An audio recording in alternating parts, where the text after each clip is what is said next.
Gracias por seguir con nosotros. Iniciamos la entrevista de Informa TVX. Ya se encuentra en este set de entrevista Javier Castro, director del Departamento de Estudios Legales de FUSADES. Hablaremos de un tema muy importante para el país. Hablamos de la demora en la elección de magistrados a la Corte Suprema de Justicia. Y es que este próximo 1 de septiembre se cumplen ya 2 meses de incumplimiento por parte de los diputados para poder definir un tercio de la Corte Suprema de Justicia. Recordando que 5 magistrados han dejado su cargo el pasado 30 de junio y el 1 de julio ya tenían que asumir nuevos funcionarios en este importante órgano de Estado. Estaremos hablando de esto, del proceso de elección. Desde ya yo los invito a que ustedes participen de la entrevista a través de redes sociales, @expresatvx y @canaltvx, nuestros espacios de interacción. Señor Castro, bienvenido a TVX. Muchas gracias, Saúl, por la invitación. Es un gran gusto para mí estar acá en este importante espacio de opinión. Para nosotros también es importante poder conocer la opinión de su institución respecto a estos temas importantes para el país. Lo hemos dicho, casi 2 meses sin magistrados renovados en Corte Suprema de Justicia. Sabemos que esta es la parte final del proceso, la elección de los 5 magistrados, pero antes han habido procesos de planteamiento de candidaturas y también de entrevistas de los mismos en la Asamblea Legislativa. Sobre eso me gustaría conocer su opinión. ¿Son aceptables esos 2 procedimientos hasta ahora? Digamos que en cuanto al proceso de elección de magistrados, encontramos 3 etapas. Primero es la votación que realizan los abogados, elección que es organizada por la Federación de Abogados de El Salvador, y a donde se eligen la mitad de la lista que llegará a la Asamblea Legislativa. La segunda etapa tiene que ver con la selección que realiza el Consejo Nacional de la Judicatura. Correcto. A partir de lo que realiza el Consejo Nacional de la Judicatura, se completa la lista de 30 que llega a la Asamblea Legislativa. Me quisiera detener un poco en el tema de la segunda etapa. En este año vimos algunas diferencias y creo que hay un punto que hay que destacar. Gracias a un fallo de la Sala de lo Constitucional, se obligó a que se repitiera, digamos, la selección que había realizado el Consejo Nacional de la Judicatura, y eso llevó a que hubiera más transparencia en cuanto a las entrevistas que se hicieron a los candidatos que se habían postulado para ir por el Consejo Nacional de la Judicatura, y también vimos cómo en ese proceso de entrevistas la prensa, distintas organizaciones, tuvimos acceso para tener presencia y poder estar viendo lo que sucedía en esas entrevistas. Solo para precisar, hablamos de la inconstitucionalidad del artículo 74 de la Ley del Consejo Nacional de la Judicatura. Es la disposición que establecía el tema del secretismo a la hora de tomar la decisión en cuanto al CNJ, claro, que es una decisión que estaba en el reglamento del Consejo Nacional de la Judicatura. Quisiera manifestar que a nuestro juicio esa disposición ya estaba derogada por la misma Ley de Acceso a la Información Pública. Bien. No obstante, vimos que el Consejo Nacional de la Judicatura hizo caso omiso de esa disposición de la Ley de Acceso a la Información, y aun y cuando tomó la decisión sin que ésta fuera, digamos, de forma transparente, sino que se mantuvo en un primer momento el secretismo. Este hecho vino a fortalecer entonces un proceso de elección por parte del CNJ para candidaturas. Digamos que en la etapa del Consejo Nacional de la Judicatura, el hecho de que haya habido transparencia en el sentido de que se pudieron presenciar las entrevistas, creo que es un hecho positivo. Todavía nos falta mucho que trabajar, porque también la Sala de lo Constitucional establecía la necesidad de que la deliberación fuera pública. Bien. Y que la argumentación también que se diera fuera más minuciosa. Creo que todavía ahí es un área en la que hay que trabajar. Muy bien, solo quiero plantear un punto para seguir profundizando en el análisis que usted nos plantea. Y es lo siguiente, porque hemos hablado del proceso de elección dentro del CNJ, pero sabemos también que otro de los 15 propuestas a la Corte Suprema de Justicia es hecha por la Federación de Abogados de El Salvador. Sobre este hay un proceso donde todos los abogados en ejercicio votan, pero ¿qué pasa sobre garantizar que ese proceso de elección realmente representa la voluntad de los abogados en el país, los elementos de control y demás? ¿Esto está garantizado hoy por hoy? Mire, este proceso de elección de magistrados surgió luego de los acuerdos de paz. Y en la etapa se quiso hacer un proceso bastante democrático en el que intervinieran distintas instituciones, personas, con la idea de generar, digamos, un proceso bastante independiente. Porque uno de los aspectos que se fijaron en los acuerdos de paz era precisamente la independencia del órgano judicial. Entonces se diseñó este proceso. En términos generales, viendo todas las elecciones que han existido, creo que no dio los resultados que se esperaban el mecanismo de elección de magistrados. Han habido algunas mejoras importantes que se han introducido gracias a sentencias de la Sala de lo Constitucional. Entonces, en la participación de la FEDAES, si bien es cierto, participan los abogados, pero ¿qué es lo que estamos viendo? Que hay bastante ausentismo. Es un porcentaje muy bajo, cerca del 30% de los abogados que acuden a votar. Pero digamos, ese es el procedimiento que tenemos actualmente. Fueron a votar los abogados y se eligió la mitad de la lista. Vino el CNJ, seleccionó la otra mitad de la lista y esto llegó a la Asamblea Legislativa. Una vez llega a la Asamblea Legislativa, le corresponde a la Comisión Política empezar el proceso de elección de magistrados, que ya es algo que le correspondía a la nueva legislatura, la que en estos momentos está en funciones. Y si vemos ya el proceso que ha pasado en la Asamblea Legislativa, en cuanto al proceso de entrevistas, nos parece que ha habido un avance. Las entrevistas fueron más a profundidad en comparación con otros procesos. Las pudimos ver por los medios de comunicación y creo que eso estuvo bien. O sea, en la medida de que se pueda conocer distintos aspectos del pensamiento del profesional que se está postulando y que quiere ser magistrado de la Corte Suprema de Justicia, creo que ese proceso de entrevistas ha habido un avance importante. Sin embargo, hay algunos aspectos que no han estado tan bien tampoco. Porque tuvimos ese proceso de entrevistas, pero luego empezamos con los retrasos. Y ahora, como usted decía al inicio, la otra semana ya tenemos 2 meses. Y 2 meses, y en efecto así va a ser, porque la Comisión Política se va a reunir la próxima semana, el próximo martes, y ahí ya cumplimos el mes. Entonces ya tendríamos 2 meses. Y ese es un tema que sí nos preocupa, y desde FUSAE lo hemos manifestado, porque en primer lugar estamos hablando de un plazo legal, un plazo que establece la ley, y no podemos quedar así simplemente, incumplir el plazo y no importa, y no pasa nada. Porque hay suplentes, entonces no pasa nada, no. Pero ahora, tenemos este proceso que está estancado. Y ese es un tema que nosotros hemos venido insistiendo, Saúl, desde hace mucho tiempo, en la importancia de que los criterios que deben prevalecer para la elección de magistrados debe ser el criterio de la idoneidad, el criterio de la independencia y el criterio de la honorabilidad. Eso es lo que debe prevalecer. ¿Y por qué? Porque están llegando personas a una institución fundamental para la democracia de este país. Quiero dejarlo con esa primera reflexión. Usted ha dicho los criterios que deben cumplir estos funcionarios, que ya están establecidos, por supuesto, en las leyes, en la Constitución de la República. Antes de pasar a la parte de Asamblea Legislativa, yo quiero agotar el punto de dónde salen estas 30 candidaturas. A ver, usted ya ha sido claro, la jurisprudencia emanada por la Sala de lo Constitucional ha permitido ir mejorando los procesos, específicamente en el Consejo Nacional de la Judicatura. Entiendo entonces que respecto a la elección de FEDAES no tiene ningún tipo de observación FUSAE respecto a mejoras que habría que hacer a futuro. Yo creo que sí hay que mejorar. Hay varios aspectos que hay que mejorar. En primer lugar, el tema de que hay un elevado ausentismo. ¿Y eso cómo se mejora? Ese es un tema que hay que resolver. Yo creo que, ¿sabe lo que pasa? Que en gran medida ese es un tema muy de fondo. Porque hay muchas personas que no votan porque no creen en el sistema de votación, en el sistema de elección. Digamos que muchas veces porque el resultado que se ha tenido en la elección no ha sido lo esperado. Entonces mucha gente no cree en el sistema. Por otra parte, también tienen que haber aspectos, por ejemplo, con la discusión que gira alrededor de las propuestas de los candidatos. Muchas veces se hacen unas propagandas de candidatos a la Corte Suprema de Justicia a través que participan en la elección de FEDAES, que no creo que están a la altura de lo que quisiéramos esperar. De discusiones jurídicas sobre distintos aspectos del país es lo que quisiéramos escuchar. Entonces creo que ahí hay temas que debemos mejorar, pero cuando hablamos de todo el proceso, Saúl, todo está conectado. O sea, hay una parte en la FEDAES, hay otra que tiene que ver en el CNJ y otra también que tiene que ver en la parte de la Asamblea Legislativa.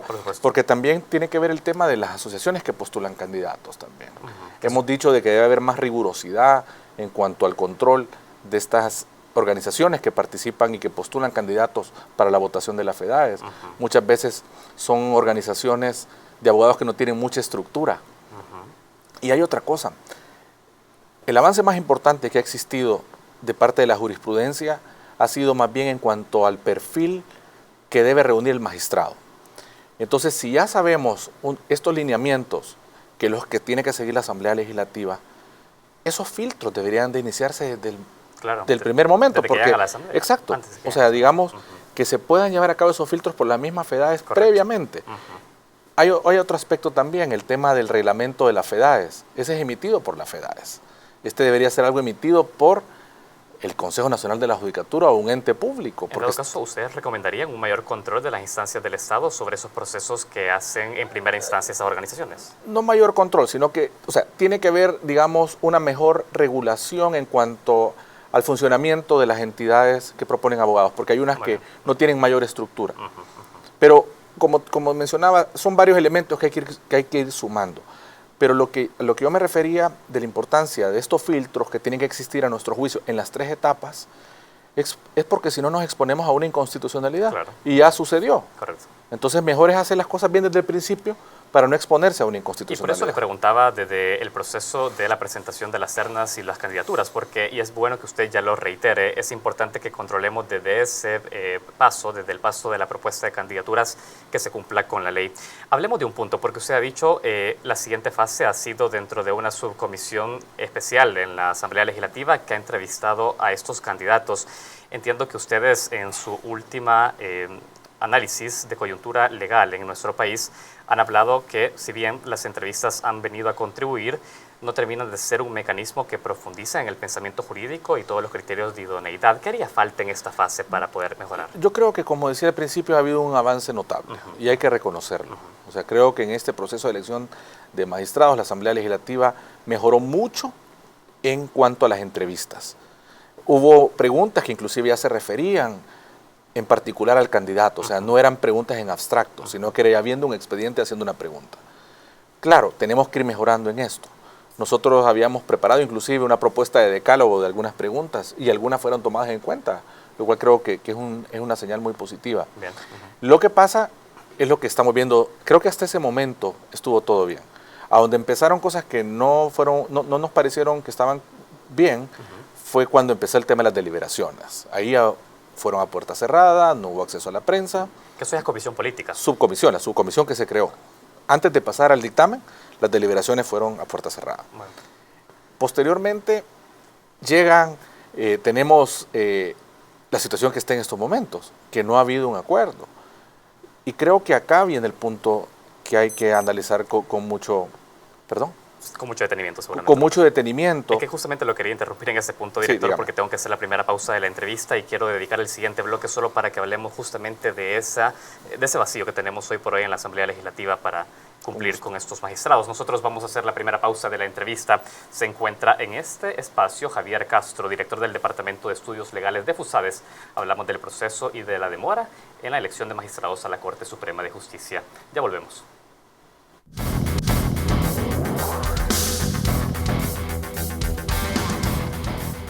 Gracias por seguir informándose junto a nosotros. Estamos en la entrevista. Javier Castro, director del Departamento de Estudios Legales de FUSADES, está con nosotros. Analizamos la demora en la elección de magistrados a la Corte Suprema de Justicia. Director, usted ya ha sido muy claro, es importante revisar todas las fases en el proceso de elección de magistrados. Quiero que vayamos al punto de político, la Asamblea Legislativa, que es quien elige. Usted ya decía, son altos costos los que tenemos al tener ya 2 meses sin magistrados electos. Sigamos profundizando sobre eso. El análisis que ustedes hacen de esta demora.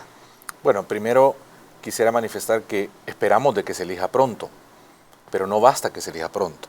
Tiene que elegirse bien. ¿Y a qué me refiero cuando decimos elegirse bien? Respetando lo que establece nuestra Constitución y también lo que señala la jurisprudencia constitucional, para no exponernos a inconstitucionalidades tal como ya ha pasado hace algún tiempo. Entonces, me pareciera que en este momento, y lo que quisiéramos como salvadoreños es que los criterios que estén en discusión, sean los de idoneidad, sean los criterios de independencia y de honorabilidad. Queremos que lleguen los mejores juristas a la Corte Suprema de Justicia. Este es uno de los órganos más importantes que tiene el Estado. Y en ese sentido, quisiera citar lo que un prestigioso abogado mencionó el otro día y decía, miren, si es que esta elección está más fácil que otras. Y la pregunta era, ¿y por qué? Porque hay buenos candidatos, ahí hay unos perfiles de gente muy respetable y con altos conocimientos jurídicos. ¿Usted coincide con esa valoración? Yo creo que sí, hay candidatos muy buenos. Hay candidatos muy buenos. Lo que pasa y lo que preocupa, Saúl, es que pareciera que la discusión no está alrededor del tema de la idoneidad, sino que pareciera que más bien está alrededor de las simpatías partidarias. Y yo quiero preguntarle algo sobre eso, porque, a ver, hablamos de un órgano meramente político, es la Asamblea Legislativa, y parecía un poco, casi una quimera, el hecho de poder desligar una discusión sobre simpatías partidarias y la elección de funcionarios idóneos en la Corte Suprema de Justicia. Es decir, ¿se puede desligar la discusión de simpatías partidarias de un órgano meramente político? Yo creo que sí, y a eso es lo que debemos aspirar. a que la discusión no esté alrededor de repartos políticos partidarios o de arreglos políticos o de componendas políticas o de simpatías. Este es un tema de país que estamos eligiendo a los magistrados que van a estar durante 9 años en la Corte Suprema de Justicia, que esto es fundamental para la democracia. Entonces, en ese sentido, nosotros, eso es lo que hemos venido insistiendo, de que tienen que lograrse acuerdos de país. Nadie dice que, obviamente, es una discusión política, la que se toma porque es un órgano político, tal cual usted lo plantea muy bien, pero la decisión tiene que hacerse tomando en cuenta los intereses del país y tiene que realizarse lo que se llama un examen de idoneidad. Bien. Tiene que determinarse por qué el candidato que se va a elegir reúne el perfil y tiene que argumentarse. Pero eso que es un instrumento nuevo que tiene que tener la Comisión Política. No, eso es lo que tiene que hacer cuando tome la decisión en cuanto al dictamen o en el pleno legislativo.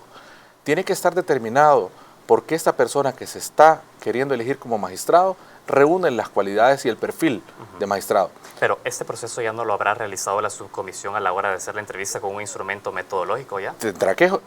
Eso esperaríamos que lo que estén valorando sea eso, pero eso tiene que constar en la decisión que tome la Asamblea Legislativa. Y eso es un punto muy importante, porque en esa argumentación, de esa argumentación depende de que haya o no una inconstitucionalidad. ¿Ustedes proponen que esta discusión al interior de la Comisión Política sea pública? Nosotros esperaríamos que fuera pública. Creemos que es un tema de país y tiene que deliberarse de cara al país. Excelente. Y lo que no quisiéramos, ¿y por qué lo decimos? Porque en el pasado ya han existido repartos políticos partidarios y no solo en la Corte Suprema de Justicia. Lo sabemos. Y eso es negativo para el desempeño de la institucionalidad, Saúl.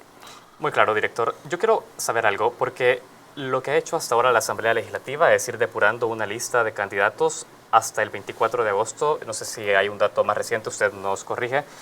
Teníamos una lista de 16 candidatos. Yo quiero saber, ¿hasta el momento Fusades considera que el criterio o la manera en la que se han venido reduciendo los nombres ha sido la adecuada? ¿Este criterio de simplificación de listas sirve? Mire, la verdad que la Asamblea Legislativa tiene que buscar los mecanismos para ir depurando el listado. Eso es, digamos, algo que pasa en la discusión legislativa y cuando tienen distintos candidatos y tomar una decisión y ir seleccionando. Acá el punto de fondo es el tema de los criterios. Y voy de nuevo, los criterios. ¿En qué se está basando la elección? Eso es el punto importante. Y creo que en eso debería estar la elección. Nosotros sí vemos con preocupación que inclusive se ha dicho, no importa, esperemos la elección y la juntamos con la del fiscal, con el Procurador General de la República que vence en enero, el Consejo Nacional de la Judicatura en septiembre. Eso nos parece sumamente delicado estar pensando, por una parte, que ya no importa que respetemos el plazo y por otra, juntémoslo con los demás funcionarios. O sea, ahí sí me da temor de que lo que se quiere es hacer un reparto de instituciones, ya no solo dentro de la Corte Suprema de Justicia, sino que hacer un reparto de instituciones y que de nuevo lo que prevalezca es el criterio de la afinidad e intereses políticos, cuando lo que queremos acá como salvadoreños son que lleguen las mejores personas para que tengamos los mejores funcionarios en estas instituciones tan importantes para El Salvador. Excelente, director. Hay un punto. Usted ha dicho algo muy claro, sigue centrándose el debate sobre simpatías partidarias y ya hemos agotado un punto sobre vincularlo de la función de la Asamblea. Y también ha señalado que, distinto a otros procesos, ahora contamos con funcionarios mucho más idóneos por su perfil y trayectoria. Hemos escuchado que Jaime Martínez, actual director de la Academia Nacional de Seguridad Pública, sigue siendo como la manzana de la discordia en la negociación.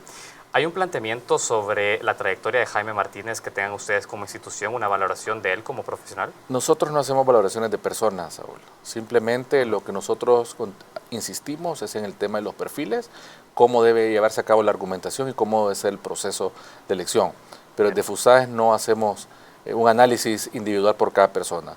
Lo único que esperamos es de que se respeten los criterios jurisprudenciales porque no queremos que hayan inconstitucionalidades. Muy bien, queda claro ese punto. Yo sigo teniendo dudas respecto a un tema. Usted dice, respetemos los criterios ya legales, los criterios constitucionales de estos magistrados, pero es que sigue siendo un término, o más bien, convocando un deber ser si no hay instrumentos que los diputados tengan de manera concreta, algo que los permite decir un puntaje, por ejemplo, este es idóneo por tal y tal razón. O sea, es que no ha hecho falta un sistema metodológico para poder dar vida a esta letra de la Constitucional. Creo que lo primordial de todo es la voluntad de hacer las cosas, la voluntad de elegir como debe ser y la voluntad de no elegir de acuerdo a afinidades o repartos partidarios. Creo que eso es lo primordial. Ahora, creemos que en las distintas etapas, tanto principalmente del CNJ y de la Asamblea Legislativa, sí pueden llevarse a cabo algunas ponderaciones, digamos, una calificación de los criterios para ir viéndolo. Creo que eso sería una herramienta que ayudaría, pero al final es la voluntad de los partidos políticos que están sentados en la Asamblea Legislativa para tomar la decisión. Creo que eso es lo primordial. Y para ello hay un elemento muy importante y es el de la transparencia en las discusiones. Y por eso creo que eso nos permite a los ciudadanos estar monitoreando el proceso y también ejercer una labor de auditoría ciudadana, al igual que con los medios de comunicación, que ustedes también pueden estar viendo cómo evoluciona el proceso. Excelente. Director, tengo que ir cerrando esta entrevista. Hay un punto importante que las personas que nos ven tienen que saber, y es que son 5 magistrados los que estarán siendo electos, esperemos en el menor tiempo posible, por parte de la Asamblea Legislativa. Hay algunas salas a las que asumen, por ejemplo, sala de lo contencioso administrativo, sala de lo civil. Hay un punto porque ustedes en un informe reciente hablan que la eficacia en estas salas es de un 88% para la sala de lo contencioso administrativo y un 30% de eficacia para la sala de lo civil.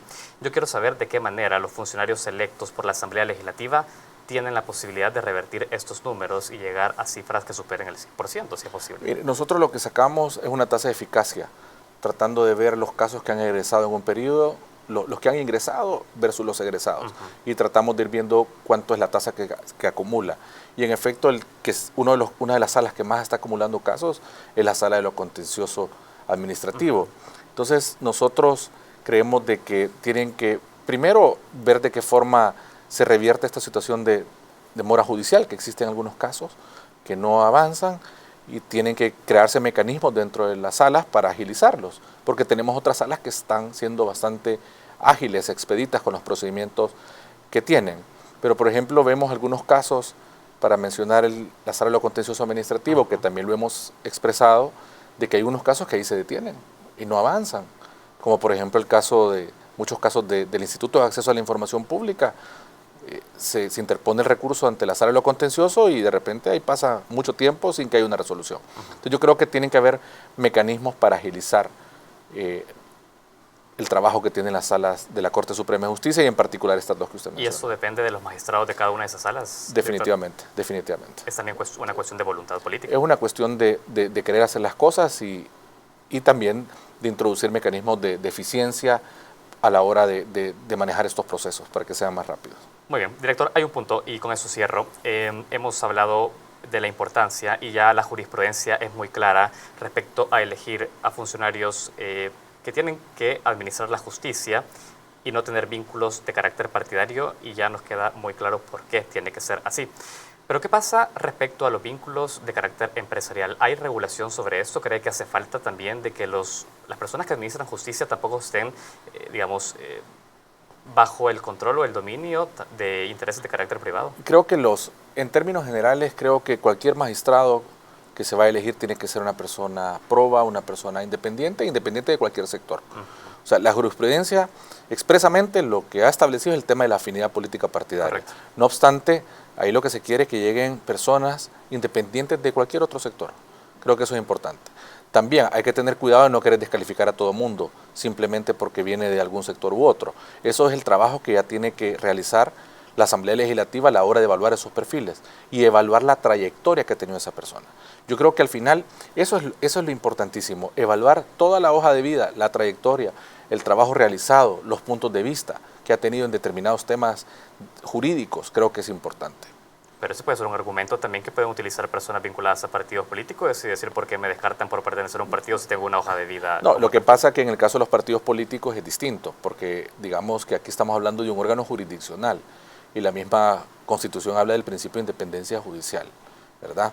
Entonces, si obviamente una persona está orgánicamente vinculada a un partido político, tiene un impedimento, porque estamos hablando de lo que queremos elegir son jueces, que tienen que ser totalmente neutros y desvinculados a los partidos políticos. No quiere decir que es malo tener una ideología, si todo el mundo tiene una ideología. El punto acá es que lleguen personas que respondan únicamente a la Constitución. Excelente. No me quedó claro si existen actualmente en la legislación salvadoreña los mecanismos para impedir un vínculo de carácter privado o empresarial con quienes administran la justicia en el país. No hay ninguna prohibición. No hay ninguna prohibición. ¿Debería hacerse? No lo veo. Yo creo que acá en este punto El punto relevante, Saúl, que yo siento acá es el tema de la independencia que tiene que tener con cualquier otro sector. Pero creo que también entrar en la discusión de querer incluir una cantidad de inhabilidades por provenir de distintos sectores, también creo que puede impedir la elección de magistrados. Aquí lo importante es que el criterio que tome la Asamblea Legislativa sea el tema de la honorabilidad, de la independencia, principalmente de los partidos políticos, pero también de cualquier otro sector. Eso es relevante porque al final lo que se quiere es que lleguen jueces neutros a impartir justicia y que no tengan compromisos con nadie. Excelente. Con ese aporte, Javier Castro, director del Departamento de Estudios Legales de FUSADES, nosotros tenemos que despedirlos y ha quedado claro también la necesidad de tener funcionarios idóneos según lo que establece ya la ley y sobre todo con independencia. Se tocan temas de diversa índole en la justicia, es importante poder contar con la misma. Le agradezco mucho su tiempo. A usted, Saúl, muy amable. A ustedes también que han estado pendientes de la entrevista. Javier Castro ha estado con nosotros y yo les recuerdo que la entrevista se repite a las 11 de la noche y también podrán encontrarla en nuestro canal de YouTube Expresa TVX. Por ahora tenemos más noticias, antes hacemos una pausa.